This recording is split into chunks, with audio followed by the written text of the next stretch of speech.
लेखिका ने बताया कि अब वे फिर ऊंचाई की ओर चढ़ने लगे। उनके जो भी सहयात्री थे, जीप में बैठकर जितेन उन्हें लेकर जा रहा था और जब वे ऊंचाइयों पर चढ़ते जा रहे थे तब जितेन बता रहा था कि अब हम हर मोड़ पर हेयर पिन बेंट लेंगे। हेयर पिन बेंट अर्थात जब सीधी चढ़ाई होती है तो उस समय जीप या जो भी साधन होता था उसको रोका जाता था और रोककर एकदम तेज़ी से ऊंचाई पर चढ़ाया जाता था। तो जितेन नार्गे ने यही बताया कि अब हम हेयर पिन बेंट लेंगे और तेज़ी से ऊंचाई पर चढ़ते जाएंगे।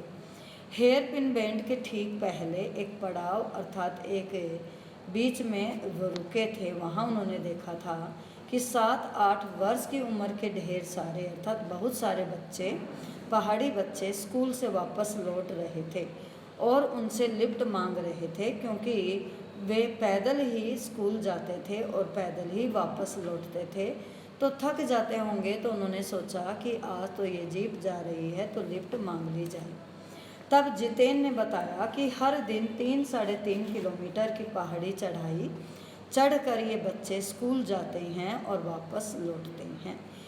यह सुनकर लेखिका की जो सहेली मणि थी, मणि ने पूछा, क्या स्कूली बस नहीं?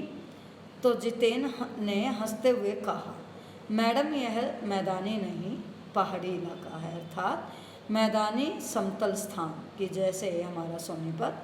तो मैदानी स्थानों में आराम से साधन चलते हैं और पहाड़ी इलाकों पर नहीं।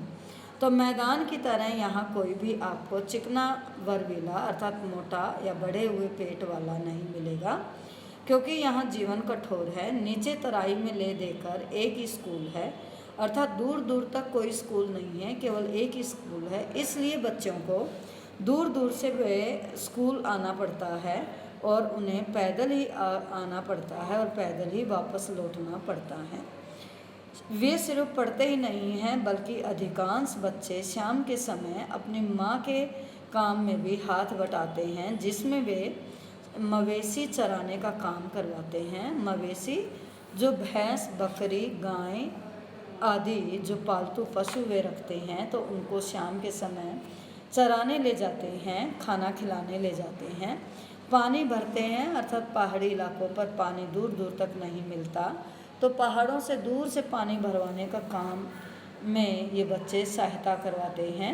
जंगल से लकड़ियों के भारी भारी गट्ठर ढोते हैं, अर्थात लकड़ी बीनने का काम ये बच्चे करवाते हैं, क्योंकि उस समय तक हो सकता है सभी घरों में गैस उपलब्ध ना हो, तो इसलिए चूल्हा जलाने के लिए लकड़ी की आवश्यकता पड़ती थी। तो बच्चे ही अपनी माँ के काम में सहायता करवाते थे, जंगल से ये लकड़ी लाने का काम करवाते हैं।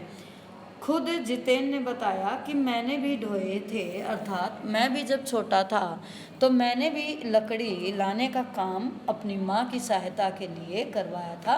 अर्थात हर बच्चा शाम के समय घर के काम में भी सहायता करता है।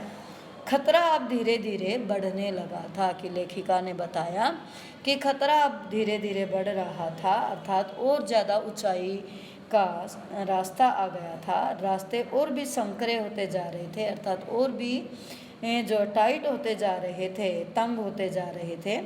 कई बार लगता जैसे रास्तों को इंची टेप से नापकर एक जीप जितना ही चौड़ा बनाया गया।